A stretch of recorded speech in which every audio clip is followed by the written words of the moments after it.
चलिए नमस्कार दोस्तों, आज हम बात करेंगे संविधान की अनुसूची की, शेड्यूल ऑफ कॉन्स्टिट्यूशंस, है ना। क्या है शेड्यूल ऑफ कॉन्स्टिट्यूशंस, पहले इसके बारे में समझते हैं। पहले अनुसूची और अनुच्छेद का मतलब समझ लेते हैं कि अनुसूची किसे कहते हैं और अनुच्छेद किसे कहते हैं। अनुसूची का मतलब होता है, बच्चा याद रखना, एक विशेष प्रकार की सूची है जिसे संविधान में प्रयोग की जाती है। और अनुच्छेद कहते हैं एक अनुच्छेद से मिलकर संविधान का निर्माण हुआ है, उसे हम अनुच्छेद कहते हैं। याद रखिएगा, जिस तरह से आप किताब खोलते हैं और किताब खोलते के साथ आपको इंडेक्स दिया जाता है, इंडेक्स दिया जाता है। जैसे कि आपने फिजिक्स का किताब खोला, है ना, और फिजिक्स में कुल 8 चैप्टर पढ़ने को मिलेंगे। जैसे कि अलग अलग इलेक्ट्रिसिटी मिल गया, ग्रेविटेशन फोर्स मिल गया, अलग अलग चैप्टर, लेकिन वो सिर्फ नाम बताया है। पढ़ने को मिलेगा उस चैप्टर जब ऑन कीजिएगा तब, इन कीजिएगा तब। वही बताता है अनुसूची एक विशेष प्रकार की सूची है जिसे संविधान में प्रयोग की जाती है। जस्ट लाइक सिलेबस है, संविधान का ये सिलेबस। अनुसूची कहने का मतलब है संविधान का एक सिलेबस है जिसको संविधान में प्रयोग किया गया है ना। अनुसूचियों की बात करें तो जब मूल संविधान लिखा गया था, 26 नवंबर 1949 को बनकर तैयार हुआ था, और जब बनकर तैयार हुआ तो लागू किया गया था 26 जनवरी 1950 को। उस समय अनुसूचियों की कुल संख्या था 8। याद रखिएगा, अनुसूची की कुल संख्या था 8, लेकिन दिन प्रतिदिन बढ़ना शुरू हो गया। और दिन प्रतिदिन जैसे जैसे आगे बढ़ा तो अनुसूचियों की संख्या 4 बढ़ चुका है। अब वर्तमान में हो चुका है 12, है ना। ऐसा हमारा संविधान कहता है कि मोर फ्लेक्सिबल, लेस हार्ड। पूछेगा हमारा संविधान का व्यवहार कैसा है, तो लचीला अधिक है, कठोर कम है। हमारा संविधान का यही बताया जाता है कि लचीला अधिक। बार बार इसको संशोधन की जरूरत पड़ेगा, जब भी जरूरत पड़ेगा हम संशोधन करेंगे। ऐसा नहीं है कि 12 पर जाके अटक गया, यह आगे भी बढ़ेगा। समय बीतता जाएगा तो अनुसूचियों की संख्या बढ़ता हुआ चला जाएगा। अब हम बात करेंगे कि 12 अनुसूची, एक एक के बारे में डिस्कशन करेंगे, है ना। याद रखिएगा, अनुसूची फर्स्ट क्या कहता है? अनुसूची फर्स्ट, शेड्यूल फर्स्ट। अगर हम शेड्यूल फर्स्ट के बारे में बात करते हैं तो भारत 28 राज्य तथा 8 केंद्र शासित प्रदेशों का संघ बताया जाता है। क्योंकि आप भारत के बारे में पढ़ रहे हैं, यानी कि भारत के बारे में उन 28 राज्यों का जिक्र किया गया है, उन 8 केंद्र शासित प्रदेशों का नाम का जिक्र किया गया है। तो बताता है कि भारत 28 राज्य तथा 8 केंद्र शासित प्रदेशों का उल्लेख है। याद रखिएगा, भारत में कुल 28 राज्य है और 8 केंद्र शासित प्रदेश है, इसका उल्लेख है। अभी आप लोगों ने सुना होगा 2019 में आर्टिकल 370 को हटा कर दिया था। जम्मू कश्मीर को राज्य की दर्जा को समाप्त कर दिया गया था। पहले 29 राज्य हुआ करते थे, अब 28 राज्य है ना। और 28 केंद्र शासित, और जम्मू कश्मीर और लद्दाख को केंद्र शासित प्रदेश बना दिया गया। जब जब किसी राज्य का नाम बदलता है या केंद्र शासित प्रदेश का दर्जा प्राप्त होता है तो याद रखिएगा हमेशा अनुसूची 1 को प्रभावित करेगा। पिछले साल एग्जाम में एक सीजीएल का क्वेश्चन आ चुका था कि बताइए, है ना, कि जम्मू कश्मीर को राज्य का दर्जा समाप्त करके केंद्र शासित प्रदेश का दर्जा दे दिया गया, किस शेड्यूल को प्रभावित किया है? तो हमेशा अनुसूची 1 को प्रभावित करेगा। मान लीजिए कि अभी हम बिहार में हैं और बिहार का नाम बदल कर मगध हो गया, है ना, तो पूछेगा आप किस अनुसूची, यहाँ पर 28 राज्य में तो बिहार का भी नाम होगा, तो बिहार को पहले हटाना होगा, प्रिंटिंग करवाना होगा बिहार के लिए, है ना। तो हमेशा अनुसूची 1 को प्रभावित कर देगा। हमेशा राज्य का नाम बदले या राज्य का दर्जा समाप्त हो जाए, केंद्र शासित प्रदेश का नाम बदल जाए या केंद्र शासित प्रदेश का दर्जा प्राप्त हो जाए, हमेशा अनुसूची 1 को प्रभावित करेगा। याद रखिएगा। चलिए अब बात करते हैं अनुसूची 2 की। अनुसूची 2 की बात करते हैं हम, है ना। अब अनुसूची शेड्यूल सेकंड क्या कहता है? देखिए, विभिन्न पदाधिकारियों के वेतन के बारे में उल्लेख किया गया। वेतन किसका? हमारा और आपका नहीं, है ना। वेतन का, विभिन्न पदाधिकारियों का वेतन के बारे में उल्लेख किया गया। प्रधानमंत्री का वेतन, राज्यसभा का पदेन सभापति का वेतन, अध्यक्ष का वेतन, उपाध्यक्ष का वेतन, सर्वोच्च न्यायालय के मुख्य न्यायाधीश का वेतन, जितने भी न्यायाधीश हैं उनकी वेतन, उच्च न्यायालय के मुख्य न्यायाधीश का वेतन तथा अन्य न्यायाधीशों के वेतन, राज्यपाल का वेतन, राष्ट्रपति का वेतन, इन सभी का वेतनों के बारे में जिक्र किया गया। और वैसे भी याद रखिएगा, 2 का मतलब होता है 2 नंबरी, और 2 नंबरी का मतलब होता है पैसा, और पैसा का मतलब होता है वेतन। याद रखना, विभिन्न पदाधिकारियों के वेतन का उल्लेख है। विभिन्न पदाधिकारियों के वेतन का उल्लेख किया गया है अनुसूची सेकंड में, है ना। अगर एग्जाम्पल लिखना चाहते हैं तो लिख सकते हैं, पीएम हो गया, सीएम हो गया, राष्ट्रपति हो गए, उपराष्ट्रपति को तो वैसे वेतन नहीं मिलता है ना, उनको वेतन मिलता है राज्यसभा का पदेन सभापति होने के नाते, है ना। अध्यक्ष हो गए, सीजीआई हो गए, सर्वोच्च न्यायालय के न्यायाधीश हो गए, मुख्य न्यायाधीश हो गए, इन सभी का वेतन मिलता है। इन सभी वेतनों का उल्लेख, पदाधिकारियों का वेतन का उल्लेख किया गया। लेकिन बच्चा यहां पर राज्यपाल भी आएंगे, है ना, राज्यपाल का भी वेतन होता। लेकिन याद रखिएगा, राष्ट्रपति और राज्यपाल का वेतन नहीं बताया गया। राष्ट्रपति और राज्यपाल का वेतन को उपलब्धियां बता दिया गया। भारत में राष्ट्रपति से ज्यादा वेतन किसी का नहीं होगा।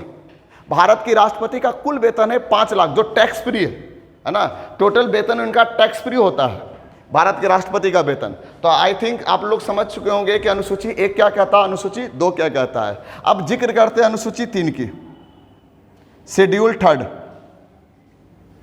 जिक्र करते हैं शेड्यूल 3 की। अब अनुसूची 3 के बारे में चर्चा करते हैं, यानी कि आपने वेतन उठाया तो आपको शपथ लेना होगा।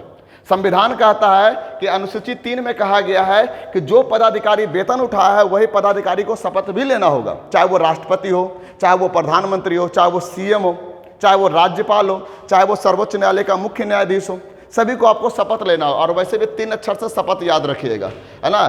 तो याद रखिएगा, विभिन्न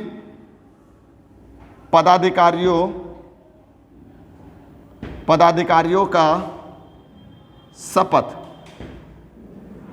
का उल्लेख है। वो कोई भी हो सकता है, प्रधानमंत्री होगा, राष्ट्रपति होगा, उपराष्ट्रपति होगा, यहाँ पर उपराष्ट्रपति भी आ जाएंगे, है ना। लेकिन वेतन में उपराष्ट्रपति नहीं जाएगा, कि याद रखेगा उपराष्ट्रपति को वेतन नहीं मिलता है, कभी नहीं मिलेगा उपराष्ट्रपति को वेतन। उपराष्ट्रपति हमारे देश में फ्री ऑफ कॉस्ट कार्य करते हैं, लेकिन उनको वेतन, घर कैसे चलता है, तो उनका घर चलता है, राज्यसभा का ये पदेन सभापति होते हैं, इस कारण से उनको वेतन दिया जाता है। चलिए, अनुसूची 3 हो गया। अब बात करते हैं अनुसूची 4, अनुसूची 4 की। अनुसूची 1 समझ में आ गया होगा, 2 समझ में आ गया होगा, 3 समझ में आ गया होगा। अब बात करते हैं अनुसूची 4, शेड्यूल 4 क्या कहता है। याद रखिएगा, बड़ा इंपॉर्टेंट है, सबसे ज्यादा एग्जाम में आने वाला क्वेश्चन होता है शेड्यूल 4 से। विभिन्न राज्य के राज्यसभा के सीटों का बंटवारा कर दिया गया। विभिन्न राज्य के राज्यसभा के सीटों का आवंटन किया गया है, ये अनुसूची 4 कहता है। मैं राज्यसभा का नाम ले रहा हूं, ना ही हम लोकसभा का नाम लिए हैं, ना ही हम विधानसभा का नाम रहे, सिर्फ राज्यसभा की चर्चा किया गया कि किस 28 राज्य और 8 केंद्र शासित प्रदेश है, किस राज्य से कितने राज्यसभा के मेंबर होंगे, क्योंकि राज्यसभा में तो टोटल 250 सदस्य होते हैं, है ना। और जबकि चुनाव होता है 245 पर, जिसमें से 12 सदस्य तो राष्ट्रपति द्वारा मनोनीत किए जाते हैं, है ना। तो अनुसूची 4 कहता है कि राज्यसभा, जैसे कि जिसकी जितनी ज्यादा जनसंख्या होगी उस राज्य से उतने ही राज्यसभा के सदस्य होंगे। जैसे सबसे ज्यादा राज्यसभा के सदस्य जाते हैं उत्तर प्रदेश से, 31 सदस्य जाते हैं। याद रखना, राज्यों से राज्यसभा के सीटों में आवंटन, राज्यों से राज्यसभा में सीटों का आवंटन। तो यहां लिख लेते हैं, है ना। हमने बताया कि जिस राज्य की जनसंख्या जितनी ज्यादा होगी उस राज्य में राज्यसभा की सीटों की संख्या ज्यादा मिलेंगे। हमने बात किया उत्तर प्रदेश, उत्तर प्रदेश में सबसे ज्यादा जनसंख्या, इसलिए उत्तर प्रदेश में जो राज्यसभा के सदस्य जाएंगे वो 31 जाएंगे। उत्तर प्रदेश से राज्यसभा के कुल सदस्य जाएंगे 31। सेकेंड नंबर पर आता है महाराष्ट्र। महाराष्ट्र में भी जनसंख्या अत्यधिक है ना। तो महाराष्ट्र से जाएंगे, बच्चा याद रखेगा, 19। वही हम बिहार की बात करते हैं तो बिहार में राज्यसभा के कुल सदस्य जाएंगे 16। बिहार की बात करते हैं तो राज्यसभा में है 16, है ना। सबसे कम है गोवा का 1, गोवा का है, अरुणाचल प्रदेश का भी 1 है। एक बहुत राज्य है। पश्चिम बंगाल की बात करते हैं तो 16, वहां से भी राज्यसभा के सदस्य जाते हैं, है ना। तो आई थिंक समझ में आ गया होगा अनुसूची 1 क्या कहता है, 2 क्या कहता है, 3 क्या कहता है और 4 क्या कहता है। चलिए इसको नोट डाउन कर लीजिए और नोट डाउन करने के बाद इसको नोट डाउन कीजिए, तब तक मिटाएंगे हम इसको। चलिए या तो स्क्रीनशॉट ले लीजिए इसको। चलिए अब बात करते हैं 5, 6, 7, 8 की।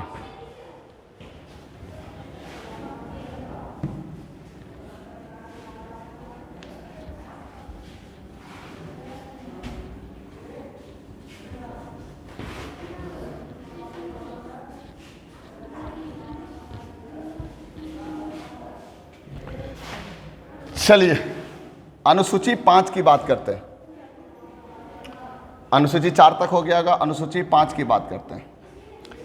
एससी एसटी क्षेत्रों के लिए विशेष प्रशासनिक का उल्लेख किया गया, विशेष प्रशासनिक व्यवस्था कर दिया गया एससी एसटी क्षेत्रों के लिए। याद रखना, लिखना एससी एसटी के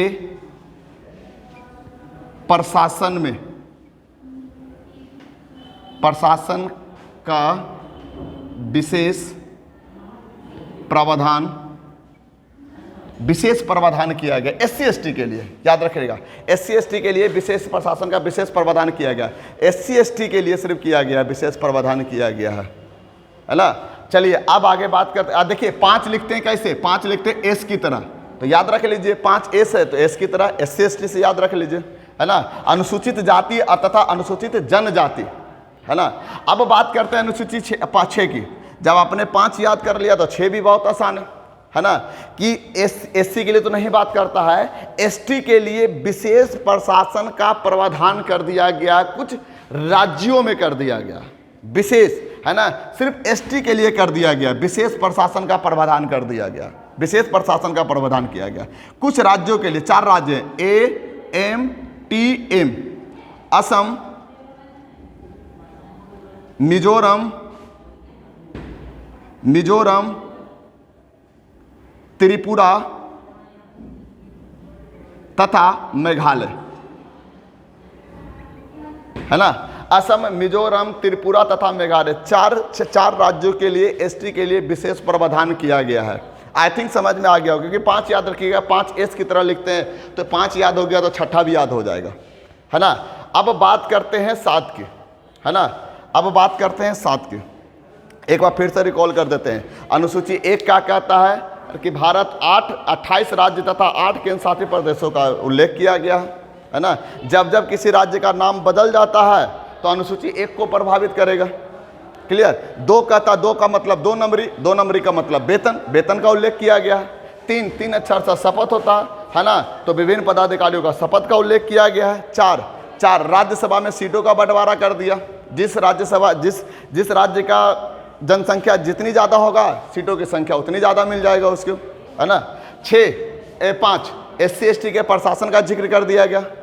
6 AMTM, असम, मिजोरम, मेघालय और त्रिपुरा, 4 राज्यों के लिए जिक्र किया गया है। अब बात करते हैं अनुसूची 7 की। पहले इतना नोट डाउन कर लीजिएगा, तब तक हम मिटाएंगे इसको। हम अगर नोट कर लिए होंगे तो एक बार डन कर दीजिएगा, ठीक।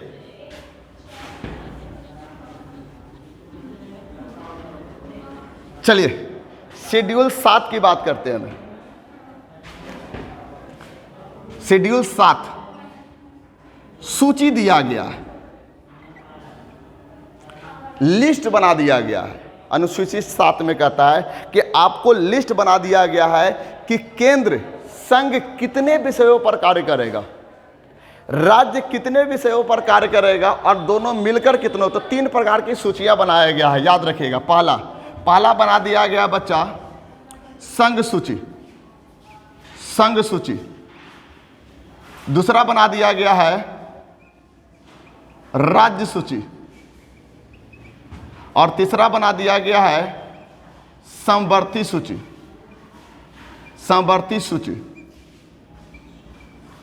3 सूची बनाया गया है ना। सेंट्रल लिस्ट, स्टेट लिस्ट और कॉन्करेंट लिस्ट, 3 सूची बना दिया गया है। कहने का मतलब क्या होता है, आपस में वाद विवाद न हो, लड़ाई झगड़ा न हो, इसलिए संविधान कहता है कि आप अपना अपना कार्य कीजिएगा, आपको हस्तक्षेप करने की कोई ज़रूरत ही नहीं है। संघ सूची कहता है संघ के द्वारा कानून बनाया जाएगा। संघ सूची कहता है संघ के द्वारा कानून बनाया जाएगा। इसमें पहले इसमें 97 विषय पर कार्य करता था, 97 विषय होते थे, लेकिन अब टोटल 100 विषयों पर कार्य करते हैं ये, जिसमें राज्य हस्तक्षेप नहीं करेगा। याद रखिएगा, राज्य कभी भी हस्तक्षेप नहीं करेगा इसमें, है ना। जैसे परमाणु ऊर्जा पर संघ का काम है बनाने का, रेलवे पर स्टेट का कोई मर्जी नहीं चलेगा, रेलवे पर संघ का काम है कानून बनाने का। जनसंख्या पर संघ का मतलब होता है कानून बनाने का, है ना। युद्ध और शांति नीति पर संघ का, सीमा शुल्क पर, सीमा शुल्क टैक्स लेता है, संघ का काम होता है कानून बनाने का, तो इस पर संघ बनाएगा कानून। राज्य सूची, राज्य सूची का कहने का मतलब है राज्य अपने तरीकों से कानून बनाएगा, इसमें सेंट्रल कोई हस्तक्षेप नहीं करेगा, सेंट्रल कोई हस्तक्षेप नहीं करेगा। जैसे कि आप लोगों ने सुना होगा, है ना, कि कानून बना दिया है मद्य निषेध, है ना, बिहार में शराब को पाबंदी कर दिया गया, है ना। और बिहार में जब शराब को पाबंदी कर दिया तो सेंट्रल भी कुछ नहीं कर सकता, है ना, क्योंकि राज्य सरकार अनुच्छेद 48 और 49 बोलता है राज्य के नीति निर्देशक तत्व में, है ना, कि राज्य सरकार चाहे तो कोई भी मद्य निषेध पर उसको प्रतिबंध लगा सकता है ना। याद रखिएगा, पहले इसमें 66 विषय आते थे, अब इसमें 61 विषय हो गया, है ना। पहले ये 66 विषय पर कार्य करते थे, पहले कार्य करते थे, अब 61 विषय पर कार्य करते हैं, ये वर्तमान में है ये।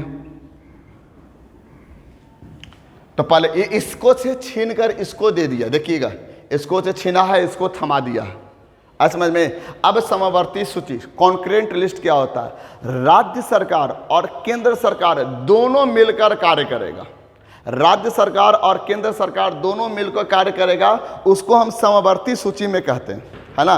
पहले इसमें 47 विषय आते थे, पहले 47 विषय पर कार्य करते थे, सॉरी, पहले 47 विषयों पर कार्य करते थे, 47 सब्जेक्ट। इधर लिख देते हैं, आपको दिखाई नहीं दे रहा होगा।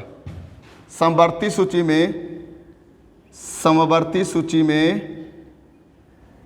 पहले 47 विषय थे, विषय थे पहले थे, अब है 52 विषय पर कार्य करते हैं, 52 विषयों पर कार्य करते हैं। याद रखिएगा, राज्य समवर्ती सूची, राज्य सरकार, जैसे कि एग्जाम्पल सर, एग्जाम्पल है शिक्षा, है ना, एग्जाम्पल है शिक्षा। शिक्षा पर सर आप बिहार बोर्ड से भी करते हैं, है ना। कोई बोलता है कि हम CBSE बोर्ड से भी अपनाएंगे, तो दोनों सरकार मिलकर अपना अपना कार्य करती है। जनसंख्या नियंत्रण, दोनों सरकार मिलकर अपना अपना कार्य करेगी, है ना। तो ऐसा बहुत सारे हैं, ठीक है, इसको नोट डाउन कीजिए, तब हम अनुसूची 8 के बारे में चर्चा करेंगे। याद रखिएगा, अनुसूची 8 के बारे में चर्चा करेंगे। चलिए नेक्स्ट क्लास में चर्चा करेंगे अनुसूची 8, 9, 10, 11 तथा 12 की, है ना, नेक्स्ट क्लास में। तब तक के लिए आप इतना याद रखिएगा, नेक्स्ट क्लास में आपको पता चलेगा कि 8, 9, 10, 11, 12। ठीक है, धन्यवाद आपका।